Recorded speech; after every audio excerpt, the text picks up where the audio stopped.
মসজিদের মধ্যে ঢুকে দেখা 14 দিন খতম। আপনি একটু মনোযোগ শুনবেন, দেখান সামনে কাতারে মেহরাব বরাবর, প্রথম কাতারে মেহরাব বরাবর দাঁড়ায় 2 রাকাত সুন্নত নামাজ আদায় করেছে। ফজরের ফরজের আগে 2 রাকাত সুন্নত আছে না নাই? রাকাত 2 রাকাত সুন্নত নামাজ পড়ে চুক্তি করে বসে আছে। এমন সময় এক সাহাবী মসজিদের মধ্যে ঢুকে দেখে বাঁকা যখন ওই সাহাবীর নাম হলো ওসমান গনি। ওসমান গনি চিন্তা করে হামার বাগাচ্ছে। আসলে মসজিদের মধ্যে একজনের জায়গায় শুধু দখল থাকবে, যিনি মসজিদের ইমাম।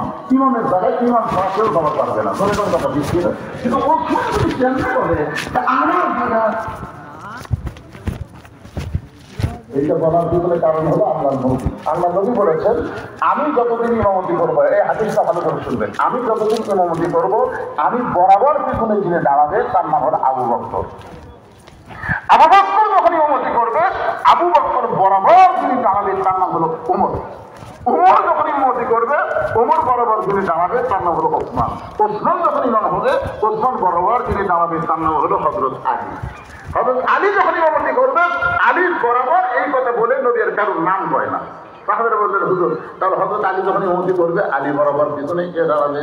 রাসূল চোখের পানি দিয়ে বললেন, মা ইয়ানতিকু আনিল হাওয়া ইন হুয়া ইল্লা ওয়াহয়ুন ইউহা। আমি রাসূল বলতে পারি না যতক্ষণ পর্যন্ত আল্লাহ না বলায়। ওই আলী পর্যন্ত হলো খোলাফায়ে রাশিদিন।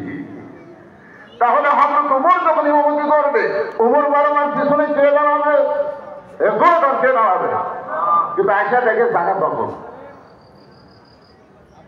রাসূলের এই হাদিসটি এই বারান্দা রাখাল শুনিতে চায়, এই বারান্দার নামাজ পড়ে শেষে আগে থাকে। কিন্তু এখন দেখছি যে আমার জায়গা কে বসে আছে। আল্লাহ রাসূল বলেছেন, আল হায়াউন ওসমান। ওসমান করে খুবই সরল। দেখতেছে বসিতে যখন বসে যায়, রাখালের পাশে থেকে ফাঁকা জায়গা, ওই ফাঁকা জায়গায় দাঁড়ায় ওসমান গনি 2 রাকাত সুন্নত নামাজ পড়ছে। 2 রাকাত সুন্নত করে রাখালের দিকে 3 বার তাকাচ্ছে। কোনোদিনও দেখেনি, আজকে প্রথম দেখতেছে। সরম যে বেশি, বুঝলেন না? যেই 2বার তাকাতে রাখাল, কি দেখেছি? আপনার দেখবেন গ্রামের কোনো মূর্খ লোকের দিকে আপনার যদি 2-3 বার তাকান, ওই কিন্তু খেপে ফেলে ধরে কথা দেখছি। এক অটো ভ্যানালা, আমি জায়গা 10 টাকা ভাড়া, আমি সেখানে 10 টাকা বেশি করে না, আমি আপনার বেশি দেওয়া হয়েছে। সবাই ভাড়া আমি তাই আপনি আরেক মানুষের কোথায় কামাই করেন, কারণ 20 টাকা দিচ্ছি দিয়ে ফেলার দিকে টাকা দিই, টাকা দিয়ে ভাড়া শুনি 20 টাকা ফেলে ফেলে। আপনি টাকা না নিলে আমার দিন চলবি না। আমি বললাম, কে ভাই, আমি তো কিছুই করি, এই মূর্খ মানুষের দিকে যদি আপনি পাঠান ভাই, আমার খেয়ে দেওয়া ভাই বলবেন। রাখাল এত বড় বারবার আমার থেকে কেন টাকা নিয়ে ওসমান গনি কাঁপতে কাঁপতে দাঁড়িয়ে গেছে। খাওয়ার পরে কাঁপতে তারা বলছে, ভাইজান তুমি আমার ভাই, কোনোদিন তোমাকে দেখি নাই, আজকে প্রথম দেখতেছি, এগুলি 3 বার তাকায় দেখছি। তোমার পরিচয় কি? তোমার পরিচয় কি? রাখাল বলতে তোমার পরিচয় হলো আমি একজন রাখাল। যেই পরিচয় রাখাল, ওসমান গনি মুক্তি মুক্তি হাসতেছে। কারণ রাখাল যারা হবে তাদের ভাষা নরম হলে চলবে না, রাখালের ভাষা মাঝে মধ্যে গরম হওয়া লাগবে। কারণ আল্লাহ রাসূল বলেছেন, প্রত্যেকটা অভিভাবককে আল্লাহ তাআলা রাখালের দায়িত্ব দিয়ে দুনিয়াতে প্রেরণ করেছে। আপনারা হয়তো চিন্তা করতেছেন, হুজুর আমাদের তো গরু ছাগল নাই, আমরা কার রাখালি করবো? এই কার রাখালি করবে? আপনি চোখ বন্ধ করে দেখেন, আপনার বাড়িতে রূপ করতে বলছি আমি, 42 বছর একটা গাড়ি আছে। আপনার বাড়িতে 22 বছর একটা আগে আছে। আপনার বাড়িতে 17 বছর একটা বুক না আছে। এখন আপনার বলে যদি আপনি কি পাগলামো করতেছেন, 42 বছরের গাড়ি মানে আপনার বউ, 22 বছরের আলিয়া মানে আপনার ছেলে, আর 17 বছর বুক না মানে আপনার মেয়ে। আপনি বলেন তো এই 3 জনের উপরে আপনার রাখালি করার দায়িত্ব আছে না নাই? আপনি মসজিদে জোহরের নামাজ আদায় করলেন, তকবীরুল্লাহর সাথে সামনে কাতারে। বাড়িতে দিয়ে গেলেন, বউ আপনার সামনে 3 তরকারি গরম ভাত, আপনি আল্লাহ বারিক লানা ফিমা রাযাকতানা ওয়া কিনা আযাবান্নার বিসমিল্লাহ বরকত দিলে বলে তখন মুখ দিচ্ছেন, তখন আপনার বিবেক বলতেছে কো আনফুসাকুম ওয়া আহলিকুম নার, জাহান্নামের আগুন থেকে বাঁচার গেলে তুই একলা নামাজ পড়লে হবি না রে, যেহেতু ভাত আনতে এত সুন্দর তরকারি দিয়ে খাওয়াচ্ছে তার খবর কেবল মুখ দিচ্ছি, ইতিমধ্যে বিবেক জাগ্রত হচ্ছে। বিবেক বলতেছে কে দিদি ধরে নামাজ পড়ছে, বউ বলতেছে কুফরি করিনি, দেখছেন যেই বলতে কুফরি করিনি সঙ্গে সঙ্গে হাত ধরে বলতেছে আমাদের হাতে আমি খাবো না রে, আমি মসজিদের সামনে কাতারে তকবীরের সামনে কেউ হয়ে জামাত করলাম, আর তুই আমার বউ কুফরি করিস, আমি তোর হাতে খাবো। বউ চিন্তা করবে এত কষ্ট করে স্বামীর করে পাঠ করলাম, আর স্বামী খাদিলা দৌড়ে যায় গোসল করে জোর নামাজ করে মুখ দেখা করে বলতেছে এখন খান, এখন খান।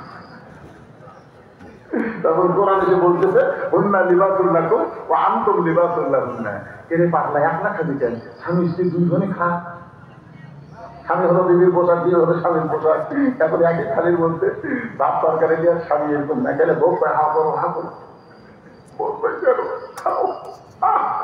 স্বামী নামাজ পড়তে বউ নামাজ পড়তে, এখন স্বামী তুলে বউয়ের মুখ দেয়, বউ তুলে স্বামীর মুখ দেয়, ফেরেশতাকে আল্লাহ খবর দিই বলে স্বামী স্ত্রীর দুটাই জান্নাতি, রাখালি ঠিক মতো হবে। হ্যাঁ ভগবান প্রবল যাচ্ছেন আপনার আয়া, আপনি তো ভগবান প্রবল যাচ্ছেন, আপনার আয়ার খবর কি? এতদিন আয়া ছিল 3.5 হাত, যেই ভগবান আদান শুনিছে ওই নেই, একে লেয়ার দিতে মাথার উপর, পাও দিয়ে একটা বুঝে যাচ্ছে। এখন বাংলাদেশ জায়গা দেখেন পাও নাই মাথাও নাই, আমার আগে গেল বুঝি মনে হচ্ছে চাউলের বস্তা থেকে যাচ্ছে, চাউলের বস্তা। আপনি যদি সত্যি রাখানো হন আস্তে আস্তে ঘরের মধ্যে ঢুকবেন, বিড়াল যেমন ইন্দুর ধরে ইন্দুর গুলবার করে না, ঠিক এমন ভাবে আপনি ঢুকে আস্তে করে ল্যাব টানতে দেখেন, ল্যাবের ভিতর আগার সাইজ আর সকালবেলা সাইজ খিদে পুত্রের সাইজ সাইজ। এখন আপনি কি রাখাতে পারবেন? আমার জানানো বাড়ির ঘরের মধ্যে ঘুম পাড়বি, আর আমি একবার বাহান নামাজ যাবো, তুমি বলি না ছেলেকে জোর করে জোর করে যখন নামাজ আদায় করলেন, বাগান একটু শিকার করেন, ফেরেশতা আল্লাহ খবর কি? আল্লাহ বলে বাচ্চারা বেড়ে যান নাকি, এখন 17 বছর একটা মেয়ে আছে, এই মেয়েটাকে আপনি কি বানাবেন? বাংলাদেশের পরিমণি বানাবে না নবীর মেয়ে ফাতেমা বানাবে?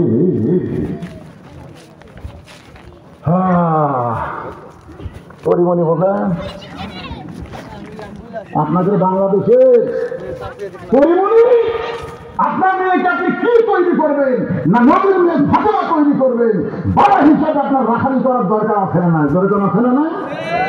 নবী রাখালি করেছে, 9 বছরের মেয়ে ফাতেমা হাতের মধ্যে চুরি দিয়ে মুচকি মুচকি হাঁটতেছে, মাত্র 9 বছর, তাও ঘরের মধ্যে। নবী ঘরে পা দিয়ে আস্তে করে পা বের করে দিলেন, ফাতেমা চমকে গেল, যে বাবা ঘরের মধ্যে ঢুকে আমাকে মা মা বলে আদর করে, আর সেই বাবা ঘর পাওয়াতে বেড়ে গেল। বারান্দায় গিয়ে ফাতেমা দেখে নবীর চোখ দিয়ে ধর ধর করে পানি পড়তে।